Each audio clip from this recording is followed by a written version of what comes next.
ନମସ୍କାର ଆପଣମାନଙ୍କୁ ମୋର ଏହି ଚ୍ୟାନେଲକୁ ସ୍ୱାଗତମ। ଆପଣମାନେ ଭାବୁଛନ୍ତି କି ବିନା ପିଆଜ ରସୁଣରେ ଆପଣମାନେ କ'ଣ ବନେଇବେ?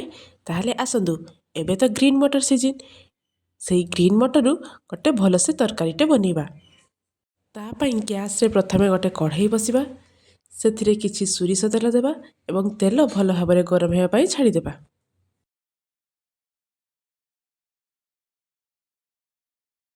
ତାପରେ ତେଲ ଭଲ ଭାବରେ ଗରମ ହେଲା ପରେ କିଛି ଗୋଟା ଗରମ ମସଲା ପକାଇବା। ଟିକେ ପରେ 2 ଚାମଚ ଅଦା ପେଷ୍ଟ ସେଥିରେ ପକାଇବା। ଅଦା ପକାଇବା ପରେ ସେଥିରେ ଅଧା ଚାମଚ ହଳଦୀ ଗୁଣ୍ଡ ଦେବା ଏବଂ ମସଲାକୁ 2ରୁ 3 ମିନିଟ୍ ପାଇଁ ଭଲ ଭାବରେ କଷି ନେବା। ଯଦି ଆଜିର ମୋର ଏହି ଭିଡ଼ିଓ ଆପଣମାନଙ୍କୁ ଭଲ ଲାଗିଥାଏ ତେବେ ମୋ ଚ୍ୟାନେଲକୁ ଲାଇକ୍, ସେୟାର, ସବସ୍କ୍ରାଇବ୍ କରିବାକୁ ଜମା ବି ଭୁଲିବେନି।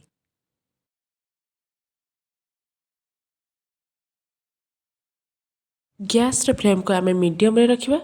ଏବେ ଦେଖନ୍ତୁ ମସଲା ଗୁଡ଼ିକ ଭଲ ଭାବରେ କଷି ହୋଇଗଲାଣି। ଯେମିତିକି ଅଦାଟି ହାଲକା ବ୍ରାଉନ୍ କଲର୍ ହୋଇଥିବ। ଅଧିକ ବ୍ରାଉନ୍ କଲର୍ ହେଲେ ଅଦାଟି ପିତା ଲାଗିବ।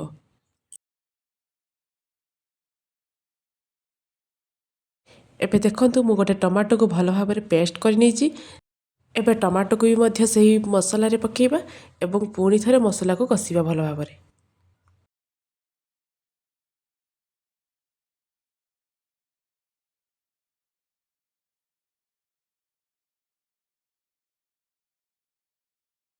ଏବେ ସେଥିରେ ଗୋଟେ ଚାମଚ ଲଙ୍କା ଗୁଣ୍ଡ, ସ୍ୱାଦ ଅନୁସାରେ ଲୁଣ, ଗୋଟେ ଚାମଚ ଜିରା ଗୁଣ୍ଡ, ଗୋଟେ ଚାମଚ ଧନିଆ ଗୁଣ୍ଡ, ଗୋଟେ ଚାମଚ କରି ପାଉଡ଼ର, ଅଳ୍ପ କସ୍ତୁରୀ ମେଥି ଏବଂ ଅଳ୍ପ ପାଣି ଦେଇ ମସଲାକୁ ପୁଣି ଥରେ ଭଲ ଭାବରେ କଷି ନେବା।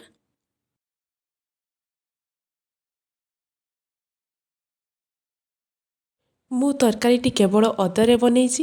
ଆପଣ ଚାହିଁଲେ ପିଆଜ ଏବଂ ରସୁଣ ମଧ୍ୟ ଦେଇ ତରକାରୀଟି ବନେଇ ପାରିବେ।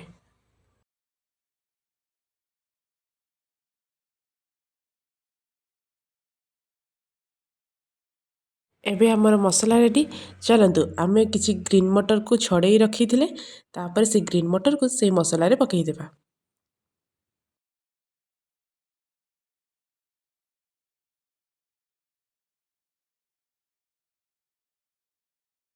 ଗ୍ରୀନ୍ ମଟରକୁ ଭଲ ଭାବରେ କଷୁଥିବା, କାହିଁକିନା ତା'ର କଞ୍ଚାଳିଆ ବାସ୍ନାଟି ଯେମିତି ପଳେଇଯିବ।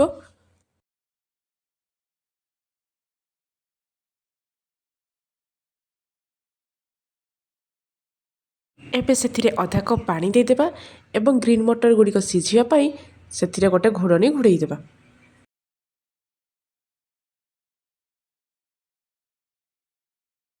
2-3 ମିନିଟ୍ ପରେ ଘୋଡ଼ଣୀଟି ବାହାର କରିବା।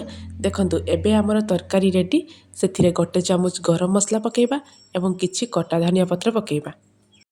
ଏବେ ଏସବୁକୁ ଭଲ ଭାବରେ ଗୋଳେଇ ଦେଇ ଗୋଟେ ପ୍ଲେଟ୍କୁ ବାହାର କରି ଆଣିବା।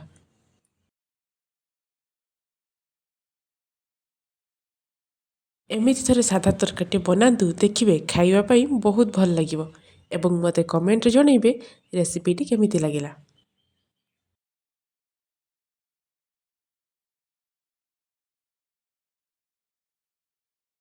Thank you.